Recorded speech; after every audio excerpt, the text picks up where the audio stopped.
Fundación en Obra, proyecto financiado por el Ministerio de las Culturas, las Artes y el Patrimonio, a través de Fondar Nacional de Investigación, convocatoria 2025, con el apoyo de MAM Chiloé, Centro Cultural de Castro, Café Mi Tentación, UCB Televisión, Corporación de Apoyo Legal para las Artes y el Tercer Sector, Capa 3, Balmaceda Arte Joven y el Centro Cívico Cultural de El Bosque. Presentan La Galería Pedagógica, un proyecto que conecta arte y educación. Hola, estamos en un nuevo capítulo de La Galería Pedagógica, un espacio en donde conversamos con distintas artistas y que además ejercen rol de pedagogía, digamos, clases en distintos contextos, en distintos espacios, lugares. Y en esta ocasión vamos a entrevistar a Daniela Carbullanca, que es una súper artista archivística. Y nada, pues Daniela, bueno, primero que todo, saludarte. Muchas gracias por aceptar esta invitación. Gracias a ustedes. Y te voy a leer un breve resumen, digamos, de lo que ha sido tu carrera, tanto como artista y archivística, se dice, ¿cómo? Archivera, y también en tu rol de cómo ejerce un poco la pedagogía. Daniela Carbullanca, que Daniela Belis Carbullanca, es licenciada en Artes Visuales de la Universidad Diego Portales, diplomada en Estética y Filosofía en la Pontificia Universidad Católica de Chile, diplomada en Gestión de Archivos y Colecciones Patrimoniales de las Artes por la misma universidad. Realizó un intercambio académico con la licenciatura en Bellas Artes en la Universidad de Granada, España. Ha recibido mención de honor en el concurso de arte contemporáneo indígena y afrodescendiente, a cargo de la Subdirección Nacional de Pueblos Originarios del Servicio Nacional del Patrimonio Cultural. Se ha desarrollado como artista y archivera, rol desde el cual ha procesado distintos fondos documentales personales, familiares y comunitarios. Es co-creadora del proyecto de archivo comunitario Cuéntame de tu abuela, relatos de un archivo afectivo, junto a Laura Flores y Fabiana Caballero. Ha participado de las exposiciones colectivas AX, Encuentro de Culturas, Renacer con la Tierra, en el Museo de la Memoria y los Derechos Humanos, en la que exhibió la obra Archivo Azul, Carbullanca, ¿cómo se pronuncia, Daniela? Carbullanca. Uh-huh. En la exposición colectiva Formas de Guardar Silencio, en Galería AFA, con la obra Pedro Aguirre Cerda, 3741, y en la exposición colectiva Sexto Concurso Arte Joven del Museo de Arte Contemporáneo de Santiago, con la obra Mi Primera Imagen, siendo la misma obra presentada de manera individual en diferentes sedes de la Biblioteca Viva.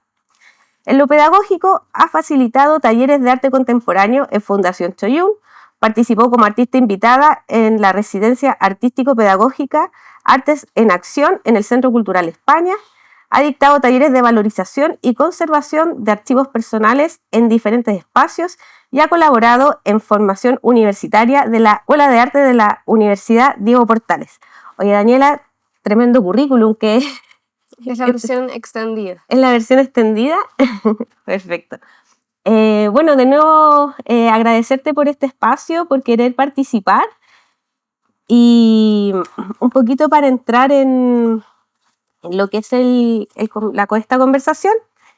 Vamos a dividir esta conversación en distintos bloques y para partir yo quisiera preguntarte cómo te presentas tú, si como artista, como docente, como ambas, como archivera también. Uh-huh.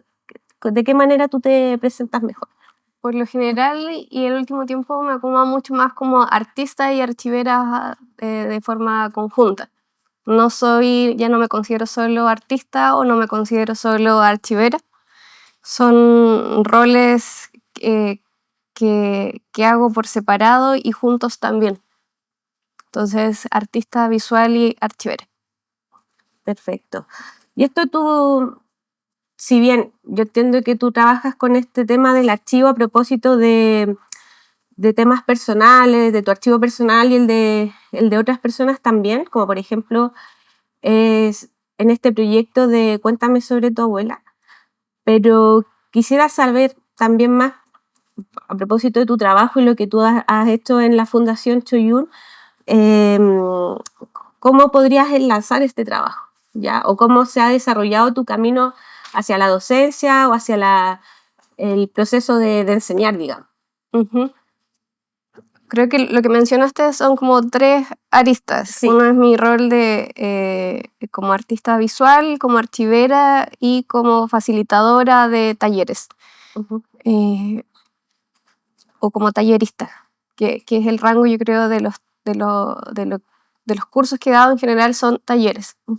Y como artista visual, mi relación con los archivos partió, como dices tú, en mi investigación personal,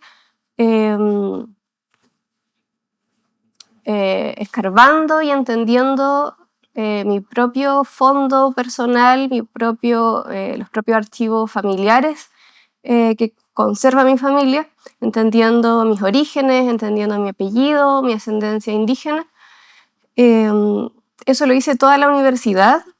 Tercamente inicié con eso sin saber que estaba trabajando con archivos, sin saber que estaba documentando mi propia vida y la de mi familia.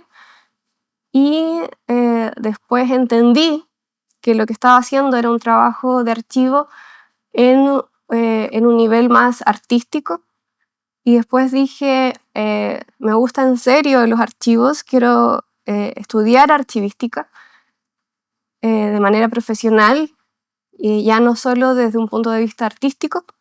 Y ahí fue cuando empecé a estudiar este diplomado de archivos y artes, lo resumo así porque es un nombre muy largo que el que diste tú, de la Católica. Y ahí encontré lo que me da de comer, digamos. Como artista visual, no. Entonces encontré en la archivística un campo laboral del que podía vivir, a diferencia de las artes visuales. Y ahí empecé a trabajar con fondos personales vinculados a las artes, coleccionistas, armar el archivo de coleccionistas, como de Emilio Elena, por ejemplo, un coleccionista argentino-chileno, o el fondo documental de Sergio Bodanovich, un dramaturgo también chileno, en la Universidad Católica. Entonces son fondos personales ligados a las artes, pero en un momento también me di cuenta que necesitaba expandirme y poder juntar mi interés artístico con la archivística, y ahí fue cuando todo esto ocurrió en simultáneo, lógicamente. Empecé a trabajar mi fondo personal, mi archivo personal y familiar en esta obra de archivo azul, Carbuyenca Calfuyanca, que es un desplazamiento de metodologías archivísticas, pero hacia la creación artística. Entonces uso metodologías de archivo en una obra de arte. Hago ese desplazamiento. Y también, como decías tú, en el proyecto colectivo con Laura Flores y Fabiana Caballero, somos un colectivo que se llama Lenta Colectiva. Las chicas son de Quilpué y de Perú, de Lima. Y es un proyecto que vincula las artes, que nace desde las artes en realidad, y lo llevamos hacia documentar las diferentes historias de abuelas latinoamericanas desde la voz de sus nietas y nietos. Y todo esto, cómo llega a la educación, todo o no llega, desemboca simultáneamente siempre. No es que esto ocurra primero, segundo y tercero, sino que es simultáneo. Fue, yo creo, desde el propio ejercicio de aprender a documentar mi propia vida, la vida familiar. Fue tanta autoobservación y formas de sistematizar visualmente las biografías y la autobiografía, que me di cuenta que tenía muchos ejercicios y muchas formas para enseñar a otros a autoobservarse a sí mismos y poder expresarlo de formas creativas. Entonces mi primer trabajo, digamos, más sostenido en el tiempo en el ámbito pedagógico fue en Fundación Choyún, una fundación que está ubicada, su sede está ubicada en el norte, en El Salvador. Es un pueblo minero. Y ahí encontré un lugar en el que tuve la libertad, por el programa que tiene esta fundación, tuve la libertad de proponer este programa durante 3 años, en el que podía llevar lo creativo hacia el desarrollo autobiográfico, no solo en niños, sino también en jóvenes y adultos. También tuve alumnos adultos. Entretenido. Sí, porque hace poco también diste un taller con Fundación en Obra, que en Feria en Obra que se realizó hace un poco tiempo acá, también en la comuna de San Miguel. Y claro, era un taller de arte contemporáneo para niños, y como que lo típico que uno se imagina en un taller de arte para niños es que van a pintar, dibujar, pero era muy como del autorretrato, un poquito de la biografía, como que iba jugando como con esos parámetros, con esos temas.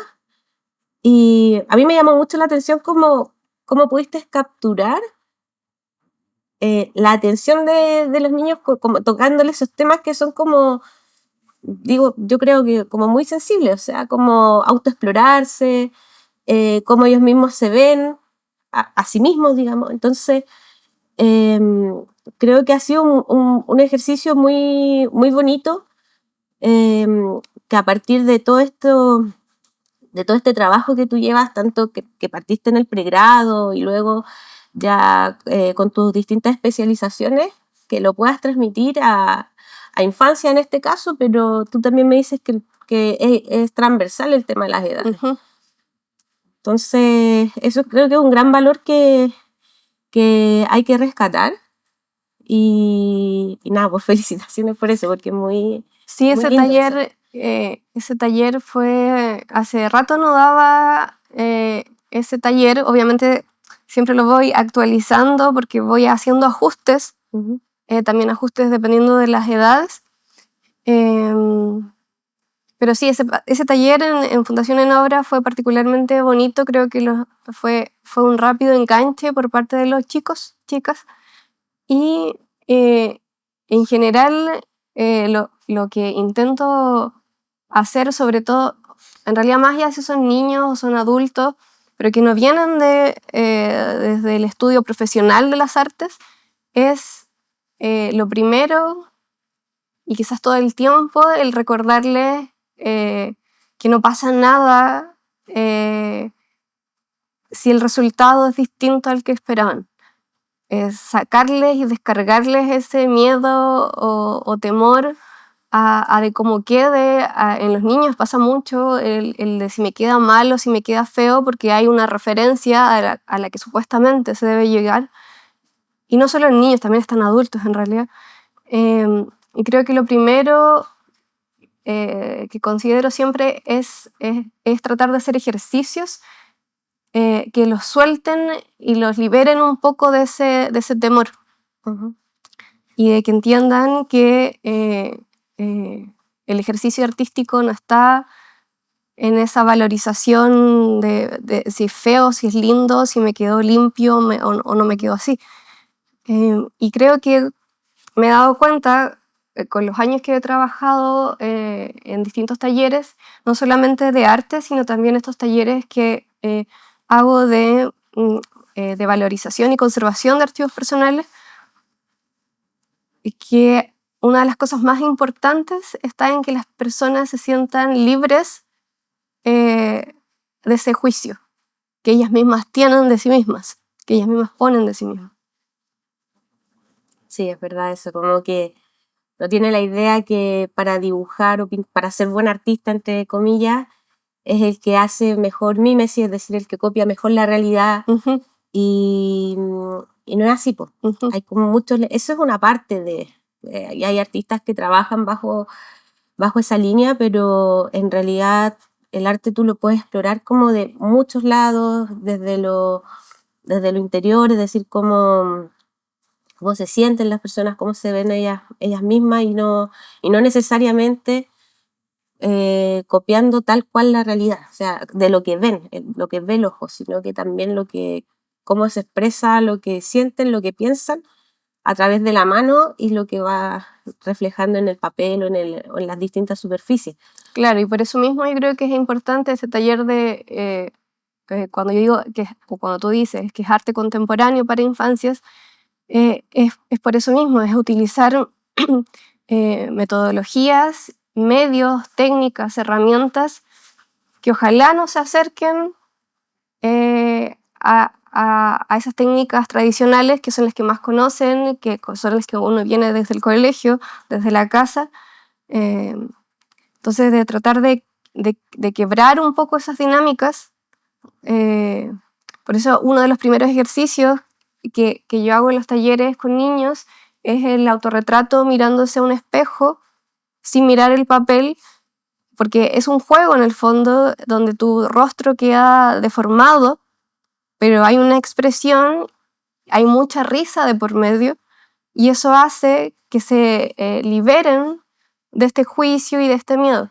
Ese es un ejercicio que yo lo traje de la universidad, en la Diego Portales. Sí, tuve un curso de dibujo de figura humana con Natalia Babarovich, y fue de los primeros ejercicios que nos hizo con ese curso. Y entonces lo viví yo misma y creo que fue muy bueno. Ahí debo los créditos a la Natalia. A Natalia. Sí, un saludo a Natalia, gran artista.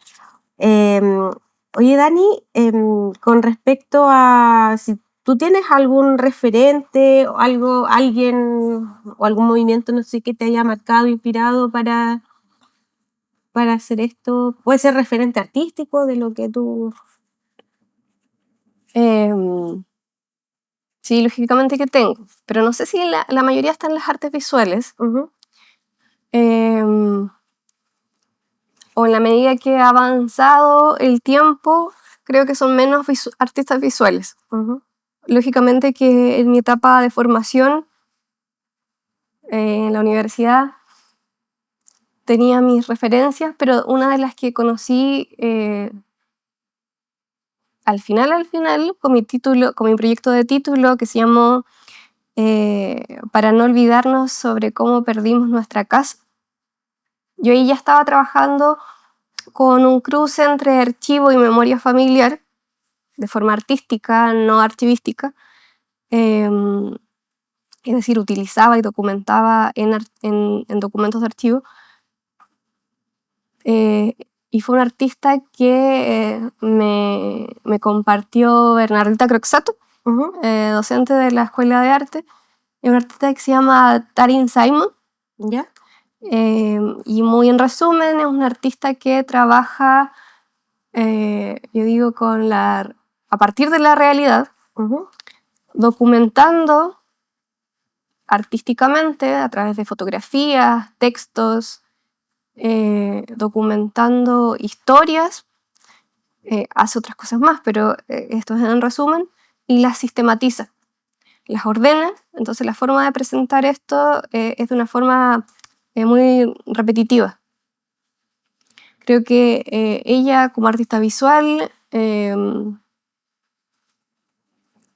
en general creo que esas referencias que hoy en día más me mueven, tanto en el plano artístico y archivístico, y esta mezcla con la que yo ando, son sobre todo proyectos de archivos comunitarios y proyectos con comunidades relacionadas a sus memorias colectivas. Por ejemplo, hay un archivo que se llama Archivo de la Unión. Es un proyecto de archivo fotográfico comunitario en el que es un archivo digital en el que se ha ido armando una colección de fotografías de la Unión y van activando estas fotografías a través de la misma comunidad. La misma comunidad va y se reconoce en la fotografía, era mi abuelo, era tal. Entonces hay un trabajo desde ambos lados, desde quien lleva este proyecto y desde la comunidad. Y otros proyectos que documentan, en Gualañé también hay uno, que documentan la historia de la costa del Maule a partir de los relatos y memorias de las propias personas y los llevan a salidas visuales, fanzines, textos, videos, qué sé yo. Creo que esos son los proyectos que más me mueven. Y hay una artista visual que creo que ha estado en todo momento, que es Sophie Calle. Sophie Calle para mí es la metodología que tiene, para mí es una de las mayores referencias, la forma en que expone las historias, en el uso de la combinación de imagen y texto, el de documentar vidas, de documentar historias de vida, es de lo que más me llama. Perfecto. Oye, Dani, voy a entrar como un poquito, como volviendo hacia atrás, que no es tanto en realidad, porque entiendo que cuando haces estos trabajos colectivos, igual tú tienes que ir a esta comunidad, explicarle cómo trabajar, ¿no? Por ejemplo, con el proyecto de Cuéntame tu abuelo, es un proyecto digital a nivel latinoamericano, pero sí hubo que hacer, por ejemplo, bases, instrucciones, bases para la convocatoria de participación, instructivos, estos formularios para que las personas pudieran participar de forma online y que fuese lo más simple posible. No sé, por ejemplo, ahora estamos haciendo esto todavía no sale a la luz, estamos haciendo una colaboración con Proyecto Arde, que es un colectivo de chicas de diferentes disciplinas que trabajan con archivos, y nos pidieron a Lenta Colectiva hacer un fanzine para niños, para llevar a colegios, para que cuenten sobre sus abuelas. Y ahí yo estoy encargada de elaborar la guía, las instrucciones de la parte textual de este fanzine. Y que es un trabajo que hay que saber cómo mediar y cómo llegar a esos públicos, para llegar a estos asuntos tan sensibles e íntimos. Perfecto. Claro, porque un poco la línea de este bloque es como trabajar este cruce entre el arte y la pedagogía, es decir, cómo tu trabajo artístico va influyendo a nivel pedagógico. Y claro, con esos ejemplos como que siento que vas elaborando por ahí. Pero, por ejemplo, el trabajo que se realiza es más bien desde el área como de educación no formal, ¿ya? Y en ese sentido, ¿tú sientes que, por ejemplo, hay tensiones o exigencias institucionales, ya sea en la universidad cuando tú fuiste ayudante o en estos mismos espacios, como que si hay alguna tensión o exigencia con estas instituciones entre este rol docente, digamos, y con tu rol o con tu práctica artística? No sé si se entiende. Sí, yo creo que en Fundación Choyún, cuando trabajé estos años allí, no habían tensiones ni presiones, porque la metodología y sistema como de base o de pensamiento que tiene Fundación Choyún es totalmente lo contrario. Es pro por una educación más libre, y justamente Fundación Choyún hace diferentes talleres de arte, música, y hoy en día se han expandido, pero en las mismas clases, en los mismos talleres, ellos enseñan a cómo liberarse de todas estas presiones y tensiones que no solo viven los docentes en las escuelas, sino también los alumnos. Entonces es una educación que trata de ser muy amable con el otro. Entonces en Fundación Choyún no, para nada. Y en la universidad cuando estuve, fueron 4 o 5 años que fui ayudante de un mismo curso, un curso teórico, la sentía, pero por un asunto de ritmos, yo creo. De que los alumnos tengan que llegar con resultados en una fecha, creo que eso, y que todos tengan que llegar a esa fecha, eso creo que siempre me incomodó un poco, siendo alumna y siendo ayudante. Entiendo que las instituciones tienen que trabajar con tiempos, y todo en la vida en realidad gira así, funciona con tiempos, pero creo que esa estandarización de ritmos me da problema un poco. Pero me da problema en general en la vida el asunto de los ritmos. Por eso el colectivo en el que se llama Lento Colectivo. Claro, porque tienen como un ritmo como asincrónico, no sé, como con el resto de... Es un nos reconocemos, es un ritmo de hacer las cosas más lento.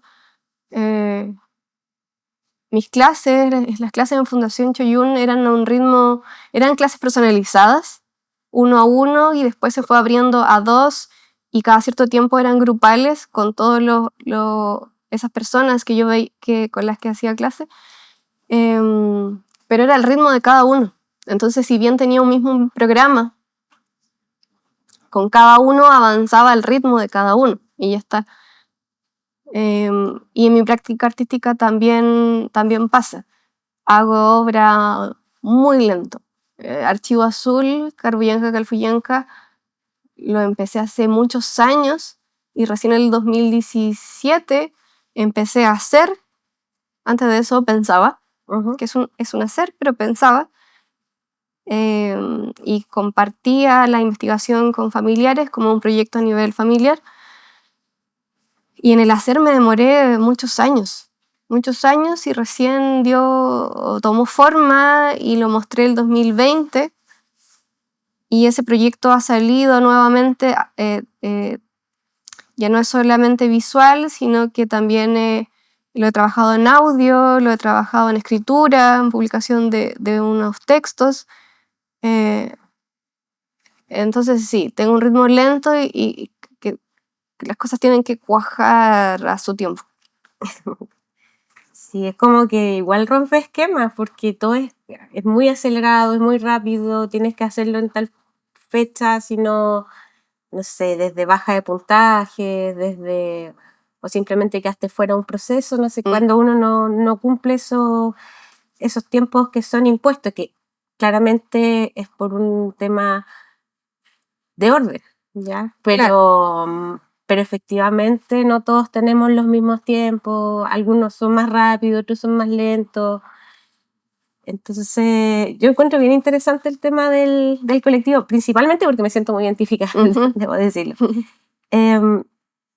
Oye, y quería consultarte también, como estábamos hablando de este tema, de esta educación que es de carácter no formal, ya que es como donde tú has trabajado, pero desde esa perspectiva, ¿tú crees que el sistema chileno da espacio para una pedagogía, no sé, de carácter emancipadora o no sé, como que hace que los estudiantes en este caso puedan liberarse más de temas personales o el mismo tema de lo que tú conversabas, del trabajo que es más de otros ritmos, etcétera? En la educación no formal, desde la educación no formal, que es lo que tú trabajas, ¿cómo observas la educación formal en Chile? En ese sentido. Si tienes una crítica, por ejemplo.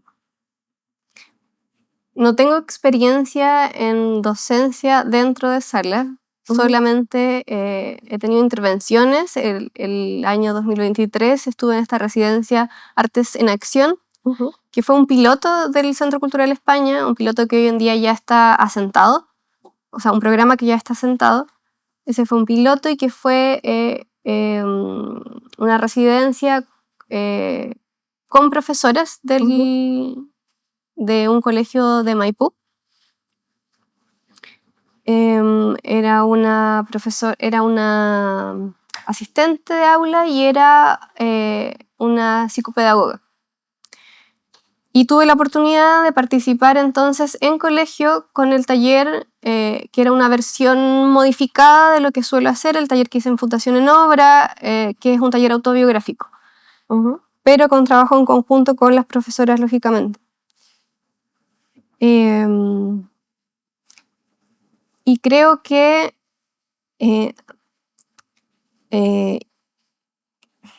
llevando talleres o a personas externas o programas externos o extraprogramáticos, qué sé yo, hacia la educación formal, tengo fe que pueda resultar. Pero como algo sostenido en el tiempo, me cuesta pensarlo. Estoy hablando de los colegios comunes y corrientes. Claro.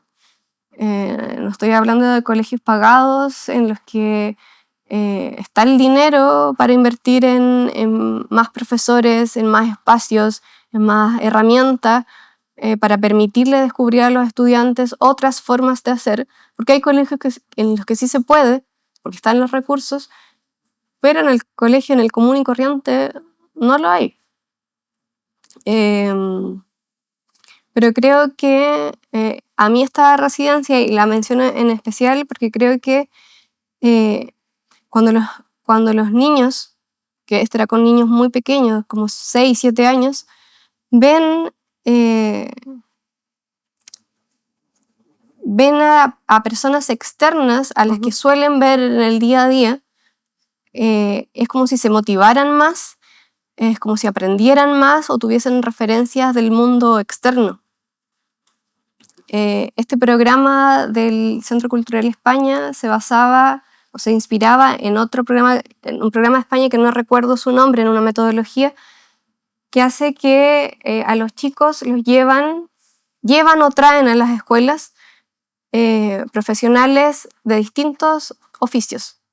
Pueden llevar un dentista, o los niños pueden ir a donde trabaja el dentista, pueden ir donde un orfebre, pueden ir en una cafetería, una persona que atiende, y van aprendiendo de esos oficios de manera práctica, vinculándolos con temas programáticos de sus propios currículums. Y creo que de esas formas más prácticas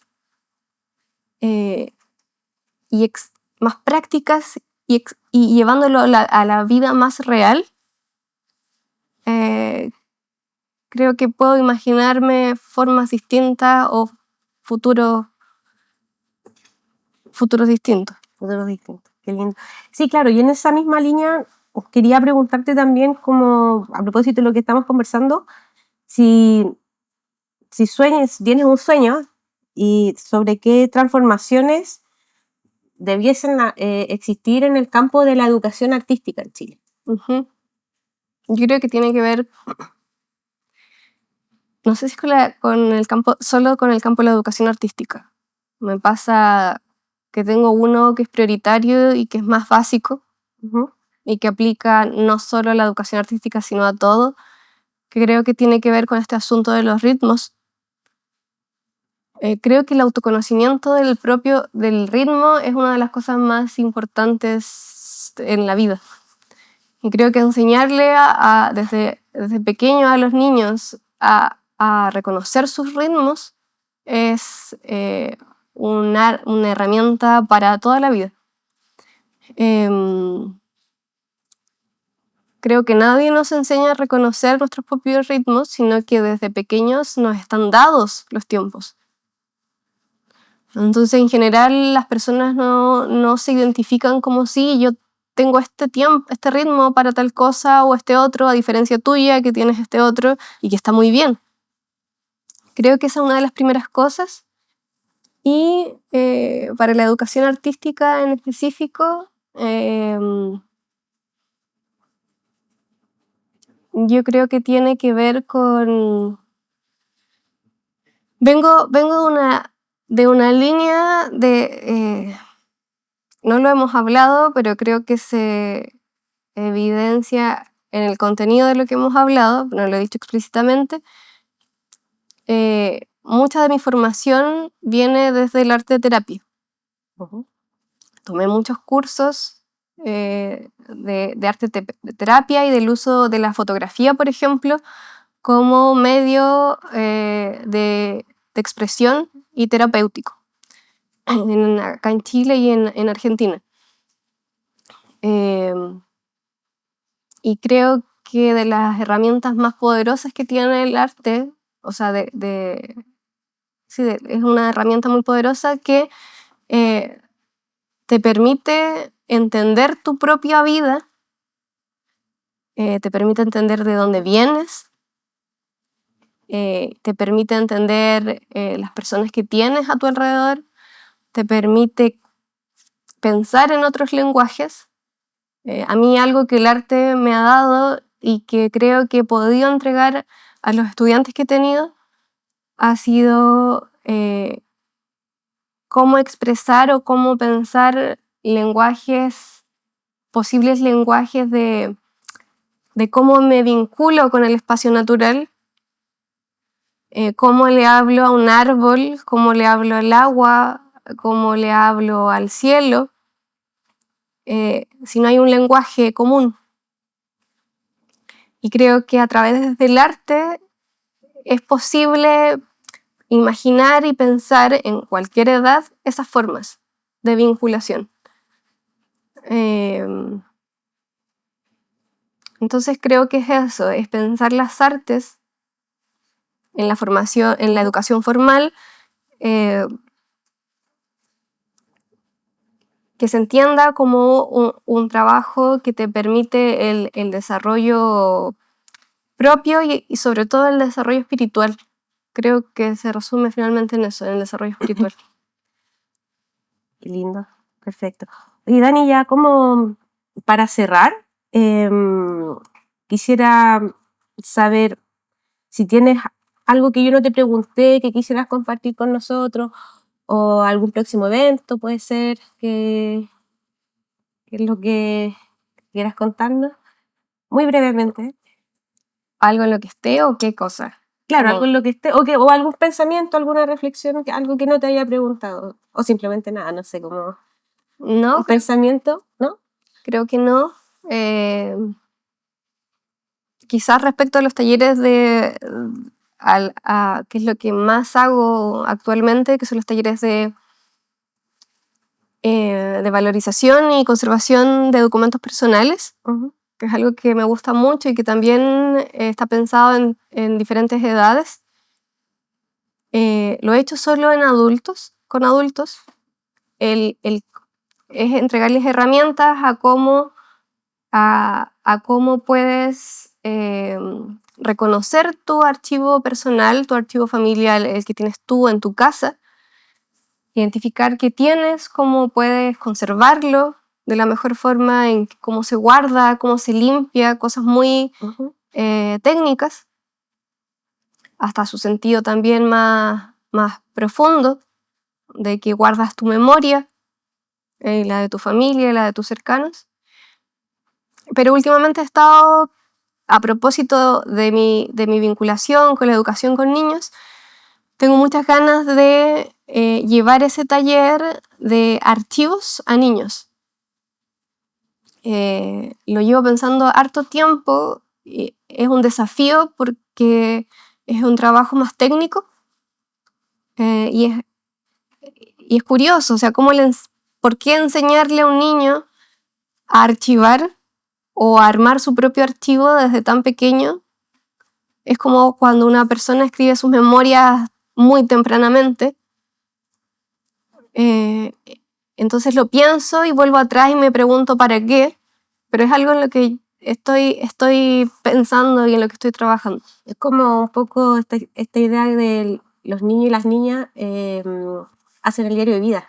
Sí. Es como un poco por ahí. Es lo mismo, solo que tomas más elementos, como tomas todo eso que ellos reúnen. Perfecto. Oye, Dani, ya estamos en el tiempo. Quería volver a agradecerte por aceptar esta invitación. Estuvo muy entretenida la conversación. Yo, si bien te conozco hace hartos años, este espacio igual fue súper enriquecedor porque siento que te conocí más, te conozco más de lo que creía, así que nada, pues muchas gracias.